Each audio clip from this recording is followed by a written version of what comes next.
Welcome to Qublock's journey at INCHEM Tokyo 2025. Over 3 inspiring days at Tokyo Big Site, we shared how precision-engineered valves can make plants safer, more efficient, and more reliable.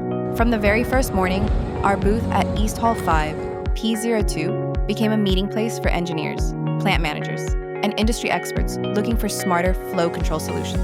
Every detail, from the booth design to live demonstrations, reflected our commitment to innovation. Visitors explored our 3D printed valve prototypes, revealing the inner workings of sealing mechanisms and flow paths. They saw how transparent design builds confidence in performance, safety, and reliability. Hands-on demos featured cryogenic ball valves, heavy-duty 3-way diverters, PDS ball valves, butterfly control valves, and tank valves, all designed to extend equipment life and reduce unplanned downtime. Beyond hardware, our experts shared strategies to optimize mean time between maintenance, reduce lifecycle costs, and customize upgrades for demanding applications.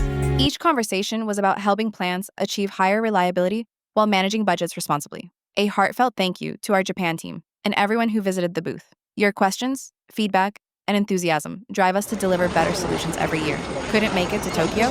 Explore our full range of valve solutions and upgrade services anytime at qublock.com. Qublock, innovative special valves for the process industries.